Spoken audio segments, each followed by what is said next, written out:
বালিশটা ঠিক এরকম জায়গায় থাকবে, পিনাসের মধ্যেও থাকবে, আর ওর একটা টিউব ব্লক ছিল আর ইউটেরাস যেটা থাকে, ধরো এটা ইউটেরাস, তাড়াতাড়ি কনসিভ করতে পারবে এবং যেইটাই তো বাইরে বেরিয়ে আসে। তাহলে কি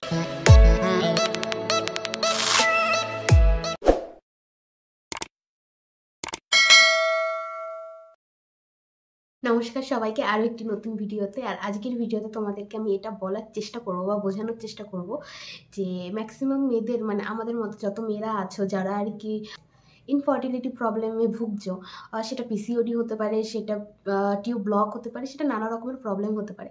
তো সেই ক্ষেত্রে একটা কোশ্চেন সবার মাথায় আসে যে রিলেশন করার সময়, রিলেশন বানানোর সময় সবটাই তো বাইরে বেরিয়ে আসে, তাহলে কি হবে?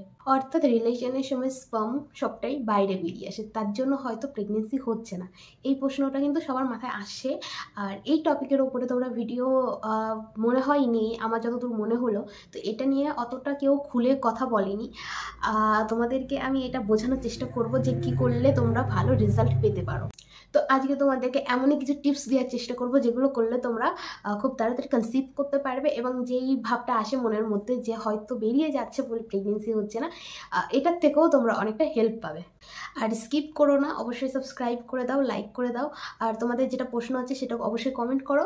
আর সবার লাস্টে একটা ছোট্ট একটা স্টোরি শেয়ার করব, যেটা কিন্তু তোমাদেরকে সবাইকে শুনতে হবে, তার জন্য কিন্তু সঙ্গে থাকতে হবে। তো সবার আগে ইম্পর্টেন্ট কী জিনিস? ইম্পর্টেন্ট হলো যখনই এই সমস্যাটা তোমাদের মনে আসবে, তার জন্য কি যে হাজব্যান্ডের যখন সিমেন টেস্ট করানো হয়, তাতে কিন্তু টোটাল কাউন্ট বলে একটা জিনিস থাকে আর মর্টিলিটি বলে একটা জিনিস থাকে। মেইন হচ্ছে এইগুলোই।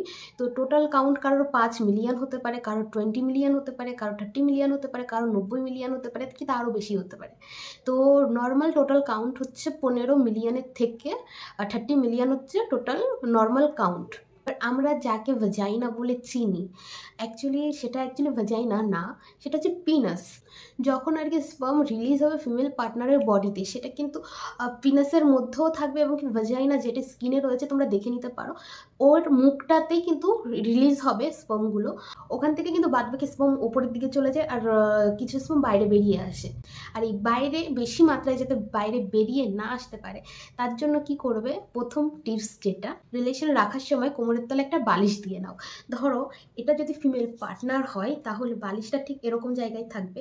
এরকম জায়গায় রাখলে কোমরটা উপরের দিকে থাকবে, আর এটা যদি পা হয়, পা তুমি রিলিজ করে দাও, এরকম অবস্থাতে থাকার চেষ্টা করো। তাহলে কি হবে, স্পার্মগুলো যেগুলো থাকবে সেগুলো ইজিলি বাইরের দিকে না ভেতরের দিকে যাবে, আর ভেতরের দিকে যতই যাবে তত কিন্তু প্রেগনেন্সি হওয়ার চান্স বেড়ে যাবে। আর দ্বিতীয় যেই টিপস দেবো তাতে বলবো যে তোমরা এই পজিশনটা ইউজ করতে পারো। এটা কিন্তু আমি নিজেও করি, মানে আমি এক্সারসাইজের মধ্যে করি, আপাতত না, আমি এক্সারসাইজের মধ্যে এই পজিশনটা করি। আর এটা কিন্তু ফার্টিলিটির জন্য খুব ভালো।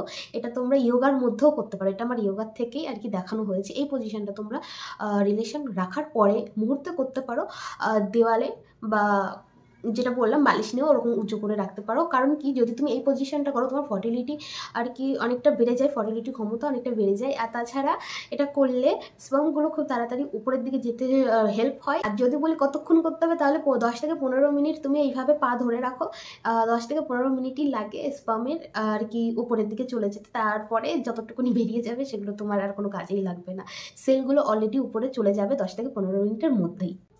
তৃতীয় যে টিপস, সেখানে বলবো যে কোন দিনগুলোতে রিলেশন বানাচ্ছে, এটাও কিন্তু ভীষণ ইম্পর্টেন্ট।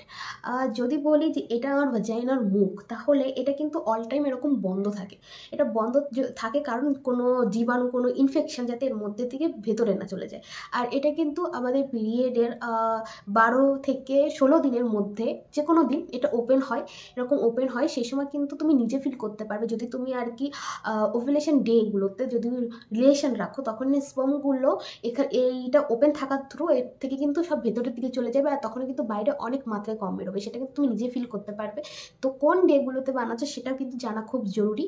আর ওভুলেশন ডে তার জন্য ট্র্যাক করো, আর ওভুলেশনের উপর যদি ভিডিও চাও তাহলে অবশ্যই কমেন্ট করো। আর রিলেশনের পরে স্পার্ম বাইরে আসাটা এটা কিন্তু একদমই নর্মাল। আর যদি ভেতরে থেকেও যায় সেক্ষেত্রে কিন্তু ইনফেকশনের চান্স বেড়ে যায়। আর শুধু এইটুকু মাথায় রাখবে, ওভুলেশনের সময় যাতে আর কি স্পার্মটা বাইরে কম আসে সেটা একটু খেয়াল রাখবে। 4 নম্বর টিপস তোমাদের যেটা দেবো সেটা হচ্ছে রিলেশন বানানোর আগে অবশ্যই ইউরিন পাস করে নেবে, তাহলে একটা সুবিধা হবে। ইউরিন যদি তুমি পাস করে নাও তাহলে তোমার ব্যথা কম লাগবে, অনেক ক্ষেত্রে কিন্তু ব্যথা হয়, তো সেক্ষেত্রে ব্যথা কম হবে। আর তুমি আর কি নর্মালি শুয়ে থাকতে পারবে, 1.5-2 ঘন্টা তো তোমার শুয়ে থাকতেই হবে। সেই ক্ষেত্রে তুমি নর্মালি শুয়ে থাকতে পারবে, আর বারবার উঠে মানে সেই সময় আর কি যেতে হবে না। আর সেই ক্ষেত্রে কিন্তু কনসিভ করার চান্সও বেড়ে যাবে। তার জন্য অবশ্যই ইউরিন পাস করে নেবে। আর 5 নাম্বার টিপস দেবো, এটা তোমরা চাইলে করতে পারো, না চাইলে করতে নাও পারো, কোনো সমস্যা নেই। সেটা হচ্ছে যখন রিলেশন বানাবে তখন ফিমেল পার্টনার মেল পার্টনার দুজনেই যদি তার প্রাইভেট পার্ট ক্লিন করে খুব ভালো করে, তাহলে কিন্তু সেই ক্ষেত্রে স্পার্ম যেটা থাকে সেটা কিন্তু মরে যাওয়ার চান্স কম থাকে। আর আমাদের মেয়েদের শরীরে কী হয়, আমাদের কিন্তু ভেজাইনাল সাইড কিন্তু প্রচণ্ড অ্যাসিডিক হয়। তো সেই ক্ষেত্রে কিন্তু যখনই স্পার্ম ওখানে বেরোবে সেই ক্ষেত্রে কিন্তু আমাদের বডি কিন্তু অর্ধেক স্পার্ম মেরে দিতে পারে সেখানেই। তো আমি বলবো যে ভিওয়াশ অনেক কিছুই পাওয়া যায়, যদি তোমরা ইচ্ছা করে ট্রাই করো, যদি না ইচ্ছা করে তো করো না। আমি বলবো যে সাবান বা অন্য কিছু দিয়ে হালকা করে ক্লিন করো। কারণ কি, সাবান দিলে কিন্তু ওখানে পিএইচটা একটু ওঠানামা করবে, অ্যাসিডিকের থেকে একটু খাড়ের দিকে চলে আসবে, সেক্ষেত্রে কিন্তু স্পার্ম মরে যাওয়ার চান্স খুব কম। ভিওয়াশ দিয়েও করতে পারো, ভিওয়াশে কিন্তু পিএইচ বজায় থাকে, তো সেই ক্ষেত্রে অতটা হেল্প হবে না। তো একটু অ্যাসিডিক কমানোর জন্য তোমরা সাবান বা অন্য কিছু ইউজ করতে পারো, কিন্তু বেশিক্ষণের জন্য না। যদি ইচ্ছা হয় তো, এটা কিন্তু একদমই ভালো সেটা আমি বলবো না, এটা কিন্তু রিস্ক আছে।